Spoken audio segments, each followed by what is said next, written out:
I was fortunate enough to get in on the original Kickstarter for Gloomhaven, back when it was first released, and 2.5 years ago, after 13 plays of the game, I decided to make a video about Gloomhaven. Now, it was at the very start of my YouTubing experience, so as with any beginning videographer, the whole sound and lights things were things I was still working out, and so it's a little cringy to watch, even though it's my second most viewed video of all time. But anyways, in that video, I stated that Gloomhaven had become my #1 ranked game of all time, and that I rated it 10 out of 10. So I thought it would be interesting to come back to it now that I have 61 plays of the game under my belt, and have completed the entire campaign. Do I still think it is the best game of all time? Do I still rate it 10 out of 10? We'll get into that shortly. But first, I will mention that there will be no spoilers here. Even the characters I'm showing are the starting classes. As you can see, I found time to paint 4 of the 6 of the starting characters here. Eventually, I'll have all the characters in the game painted up, I hope. Even the monsters you see set up here are ones that you would see in the very first scenario of the entire campaign, and everything else is just a random setup to show the game. So let's get into it then.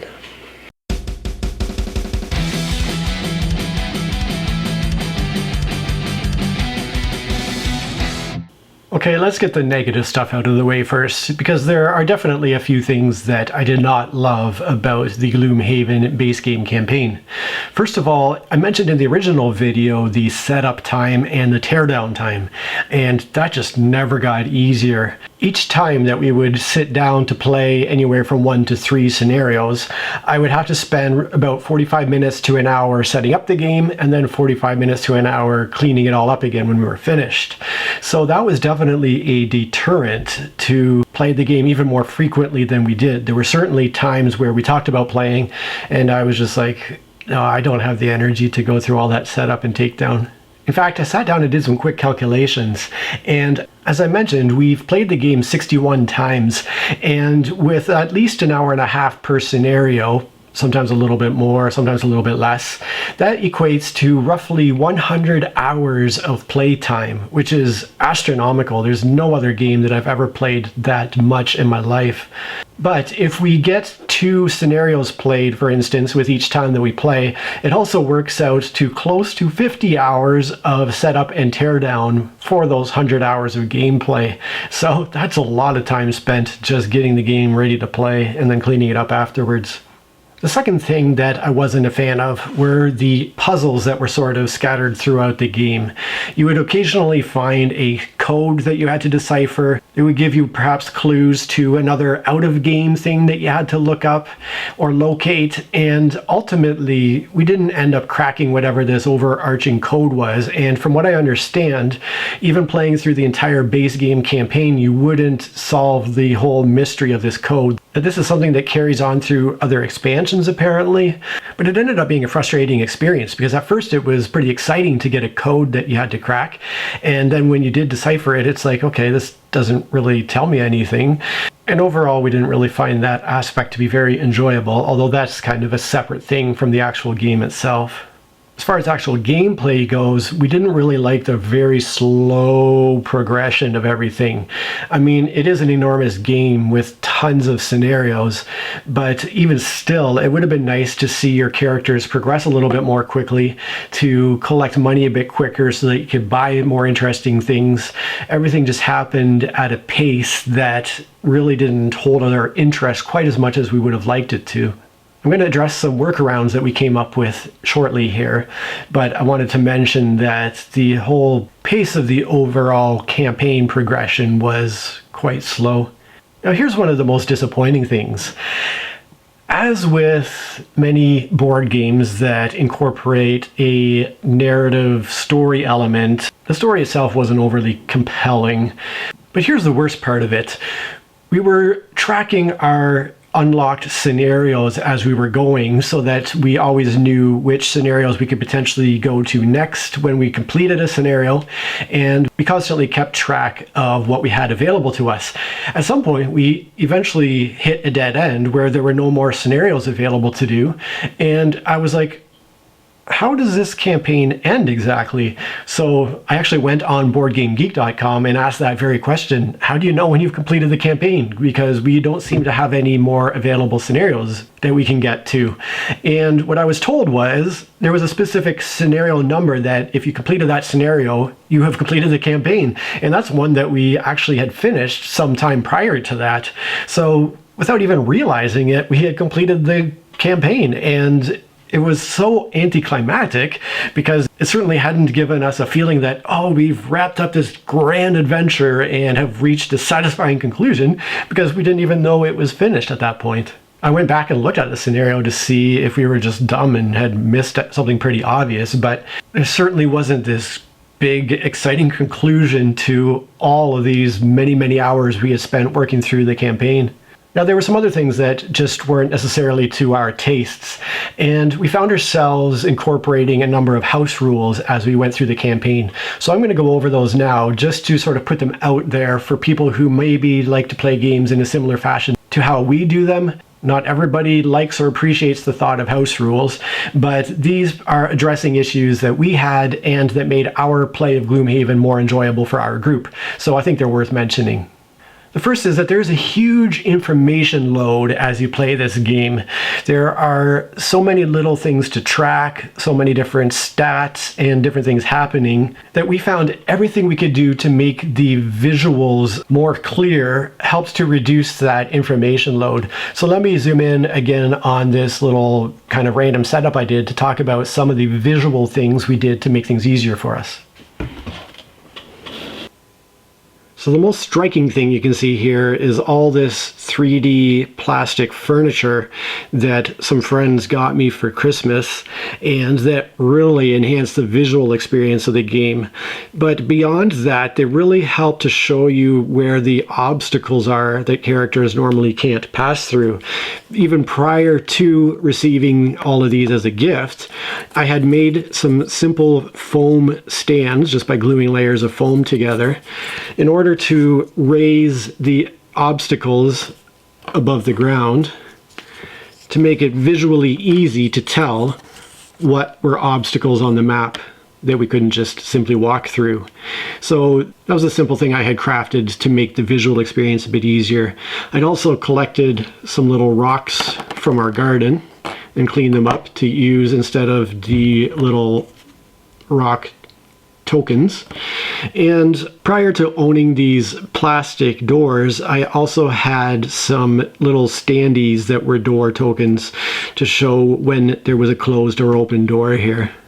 Another thing I did was replace the giant standee bases that came with the game with much smaller ones, using clear ones for basic enemies and yellow ones for elite enemies.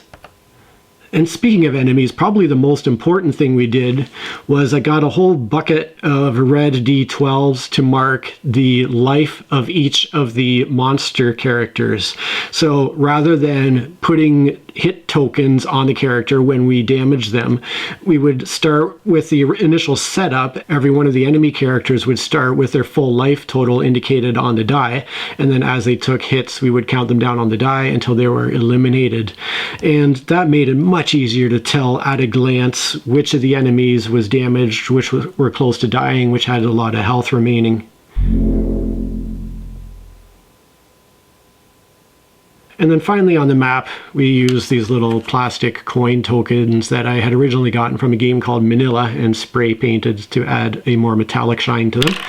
But these also added to the overall visual ease of play of the game. So what did we change about the actual gameplay? Well, most of the tweaks we ended up doing were geared towards making the game a little bit easier to play and towards progressing things a little bit more quickly in terms of allowing us to upgrade our characters and advance ourselves through the whole adventure a little bit more easily. Now, one thing we unanimously hate doing is grinding and generally having to repeat scenarios, especially in a game that comes with 95 unique scenarios in the scenario book. The idea of having to replay scenarios over and over again And especially in a game where each scenario takes a good hour and a half to play through and requires so much effort to set up, we just weren't keen on the idea of doing a lot of do-overs. So we started out the campaign playing on easy mode, and we just ended up sticking with it. We played on easy mode throughout the entire thing, and we found that still provided us with enough of a challenge to make the experience enjoyable. So in the 61 plays that we had of the game, we managed to complete 53 of the scenarios, meaning that we had to repeat 8 of them a second time, and we didn't end up having to play any scenario 3 times. So with 8 repeats over 53 unique scenarios, we thought that was a pretty decent level for us. Like I said, as people who just really are not into the whole grinding thing. We also made the whole economy of the game much easier. One thing we started to implement was when we killed an elite monster, they would drop 2 coins rather than 1. So in that manner, there was just a little bit more money to be picked up throughout the scenario. And then at the end of a victorious scenario, when we were awarding our payouts, we would give a number of gold equivalent to 2 levels above our current level. In that manner, our coins that we picked up throughout the scenario were a little bit more valuable than they otherwise would have been, and allowed us to collect money more quickly. In sticking with the money, one thing we really didn't like was how much it costed to do upgrades on your cards. It just seemed crazy that you could pay 75 or 100 gold for a single upgrade on a card. So what we ended up doing was taking the whole upgrade thing and essentially chopping all the prices in half. And even then, we still found we weren't spending a lot of money on upgrades, as opposed to purchasing new equipment, which we didn't adjust the price of. So even at half price, some of these upgrades cost a lot of gold.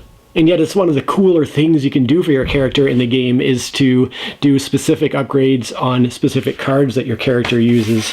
So we made that just a little bit more easy and approachable. We sort of took the opposite approach with regarding a character's level. Eventually, when the city's prosperity level got really high, and it came time to retire a character and bring a new one into play, we found that we didn't want to start a character on level 7 and not get to enjoy the experience of starting with sort of a low-ranking character and building them up and customizing them over time. So we would generally start our characters maybe around level 4-ish in order to get to spend more time with our characters and build them up over time. Now, one thing we did that's really going to annoy the anti-house rulers, because it impacts a couple of characters in a big way, while most of the other characters it doesn't affect, and that is we made summons controllable by the player whose character summoned them. So rather than following sort of AI rules of how summons are supposed to act, we simply allowed the player who brought them into play to control them as if they were another character. Now, this increased control obviously allows you to get through scenarios a little bit more easily, but we found that was more fun than just letting our summons kind of run in a brainless manner. And really, all these changes are geared towards us specifically having more fun with the game, which is kind of the whole point, isn't it? Now, even if you change nothing about the physical components of the game or the rules, there's one thing I did that I would highly recommend you do as well, and that is to track your scenarios.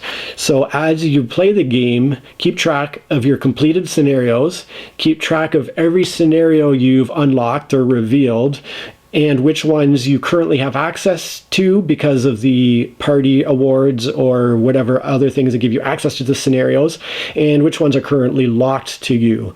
So in that way, you'll always know at a glance which scenarios you can get to, which scenarios maybe you'll be able to get to in the future if you achieve certain goals, and which ones you've completed already. Because I don't know how anybody could keep track of that if they were just checking off in the book as they complete scenarios. It really helped us to hold on to a picture of where we were and where we were ultimately trying to get to, I suppose. So those are the little things that made our plays of the game a little bit more enjoyable. Now let me talk about what I loved about Gloomhaven. Just before I get to that, I want to take a really quick second to ask for your help. I have the link for my Patreon in the description below this video, and I would really appreciate it if you would take a minute and check out the Patreon, and if you're able to, consider spending maybe a couple bucks a month supporting me and the work I do in this channel. And I also want to give a huge thank you to my one Patreon supporter at this point, Joanna. It really means a lot that somebody would actually support my endeavors in that manner. And if you can't or don't want to, I'm glad that you can enjoy my stuff for free too. There are so many things to love about this game, but first and foremost, there's the gameplay itself. At its heart, simple card play to activate your character on the board, yet there's just so much depth in that little card-based system that makes each and every play of the game such an interesting and unique puzzle. And speaking of uniqueness, on its surface, you could just say, well, the goal of most scenarios is just to kill all monsters. So how does that feel different time and time again over the course of 61 plays?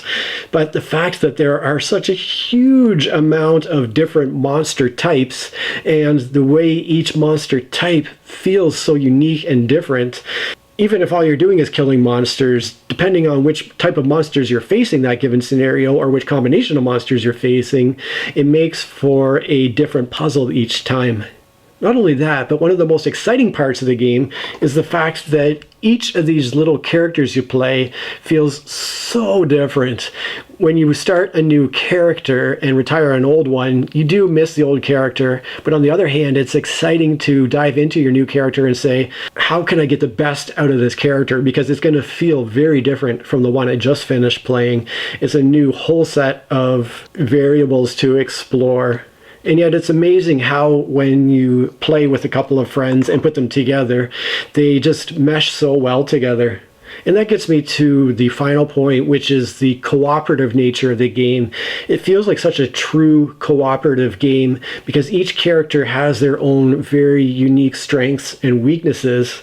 And you're playing with imperfect information. You're never quite sure exactly what your opponent is going to do and when they're going to do it.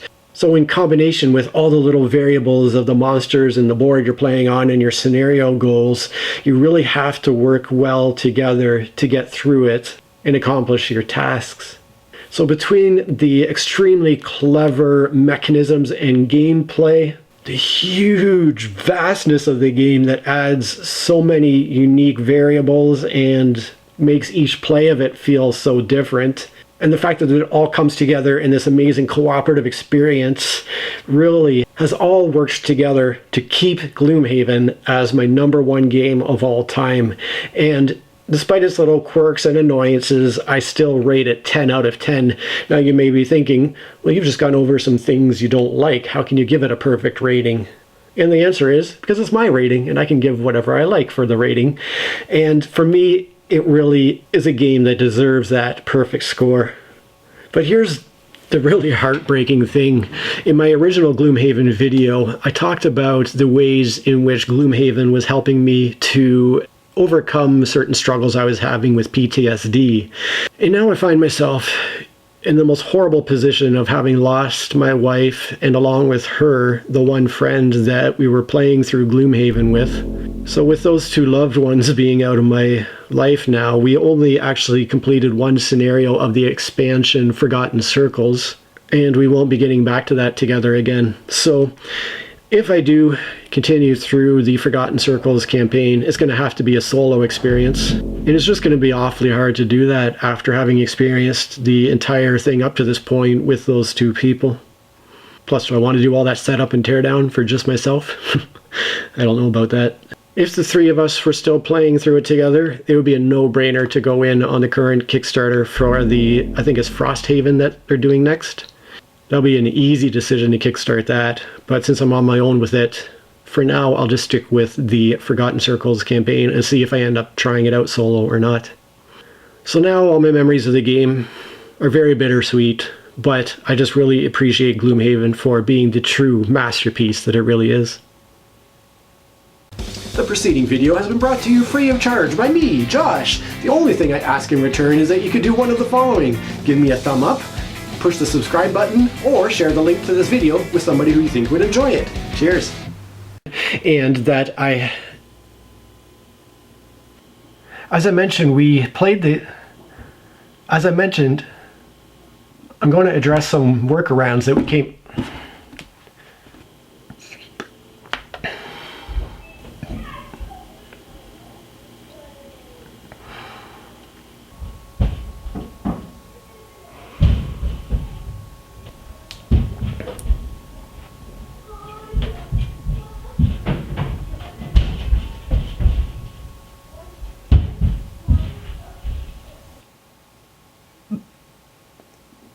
The story itself wasn't overly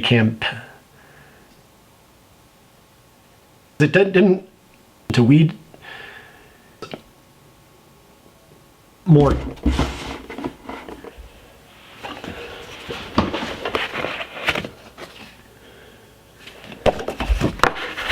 We found